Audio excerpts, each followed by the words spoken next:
வணக்க மக்களே, சற்றுமுன் வெளியான முக்கியமான அறிவிப்பு.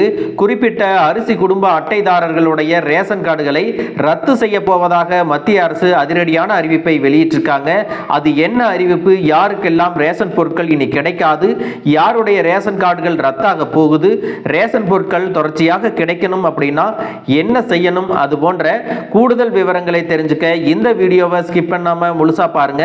அப்பதான் நாங்க சொல்ற தகவல் உங்களுக்கு தெளிவா புரியும். இப்ப வாங்க வீடியோக்குள்ள போயிடலாம். நாடு முழுவதும் உள்ள மக்களின் வாழ்வாதாரத்திற்காக ரேஷன் கடைகள் மூலம் மலிவு விலையில் அரிசி, பருப்பு, எண்ணெய், சர்க்கரை, கோதுமை போன்ற அத்தியாவசியமான உணவுப் பொருட்கள் மத்திய மாநில அரசுகள் சார்பாக வழங்கப்பட்டு வருகிறது. கடந்த 4 வருடங்களுக்கு முன்பு கொரோனா தொற்று உச்சத்தில் இருந்த சமயம் புலம்பெயர்ந்து வந்த தொழிலாளர்களுக்காகவே கரீப் கல்யாண் அன்ன யோஜனா அப்படிங்கிற திட்டத்தையும் மத்திய அரசு அறிவித்தது. இந்த திட்டத்தின் கீழே இலவசமாக உணவுப் பொருட்கள் 2020 ஆண்டு முதல் வழங்கப்பட்டு வருகிறது. இதன் மூலம் கூடுதலாக 5 கிலோ உணவு தானியம் இலவசமாக தரப்பட்டு வந்தது. இதனால் கோடிக்கணக்கான குடும்பங்களும் பயன்பெற்று வந்தனர். எனினும் நிறைய பேர் ரேஷன் வாங்காமல் இருக்கிறார்கள். சிலர் தவிர்க்க முடியாத காரணத்தினால் வாங்க முடியாமல் இருக்கலாம் என்றாலும் தொடர்ந்து ரேஷன் பொருட்களை தாமாக முன்வந்து வாங்காமல் விட்டு விடுகிறார்கள். ரேஷன் கார்டுகளை பெற்றிருந்தும் கூட அதனை முழுமையாக அவர்கள் பயன்படுத்துவதில்லை என்று புகார்கள் வந்திருக்கிறது. அதன் காரணமாக தொடர்ந்து 6 மாதங்களாக ரேஷன் வாங்காத நுகர்வோரின் பெயர்களை லிஸ்டில் இருந்து நீக்கப் போவதாக அறிவிப்பும் 4 மாதங்களுக்கு முன்பு வெளியாகி இருந்தது. இப்படிப்பட்ட சூழ்நிலையில் அடுத்த அதிரடியை மத்திய அரசு கொண்டு வந்துள்ளது. ரேஷன் கார்டு இல்லாதவர்களுக்கு இந்த திட்டத்தின் பலன்கள் கிடைப்பதில்லை என்பதால் அனைத்து ரேஷன் கார்டுதாரர்களும் உணவு வழங்கல் துறை புதிய விதிமுறையை வகுத்துள்ளது.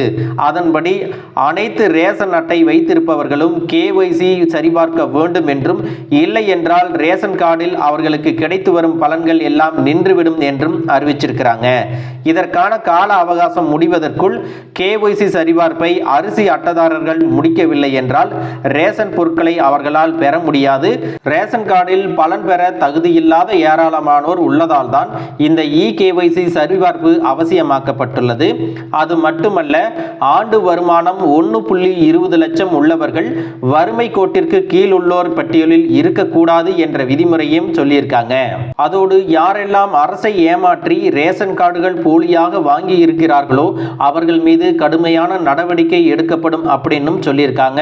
போலியான ஆவணங்களை கொண்டு ரேஷன் கார்டு வாங்கியவர்கள் மீது அரசு நிச்சயமாக நடவடிக்கை எடுக்கும். இந்த அதிரடியால் முறைகேடுகள் ஒழிந்து ஏழை எளிய மக்கள் முழுமையாக பலன் பெற முடியும் அப்படின்னு சொல்லியிருக்காங்க. மக்களே, இதில் முக்கியமான விஷயம் என்ன அப்படின்னா, நீங்கள் யாராவது 6 மாதத்துக்கு மேலே ரேஷன் பொருட்கள் வாங்காமல் இருந்தீங்க அப்படின்னா உங்களுடைய ரேஷன் கார்டுகளும் ரத்தாவதற்கு அதிகமான வாய்ப்புகள் இருக்குது. அதனால் உங்களுடைய ரேஷன் கார்டுகளில் ரேஷன் பொருட்களை வாங்கி புதுப்பிச்சுக்கணும். அதோடு EKYC சரிபார்ப்பையும் செஞ்சிடணும் அப்படின்னு ரொம்பவே தெளிவாக சொல்லியிருக்காங்க. மக்களே, இந்த தகவல் உங்களுக்கு ரொம்பவே பயனுள்ளதாக இருந்திருக்கும் அப்படின்னு நினைக்கிறேன். இது போன்ற அரசு அறிவிக்கிற அனைத்து உண்மை அப்டேட்டுகளையும் தெரிஞ்சுக்க நம்ம சேனலை சப்ஸ்கிரைப் பண்ணுங்கள். வீடியோ பிடிச்சிருந்தா ஒரு லைக் பட்டனையும் தட்டி விட்டுருங்க. Thank you for watching.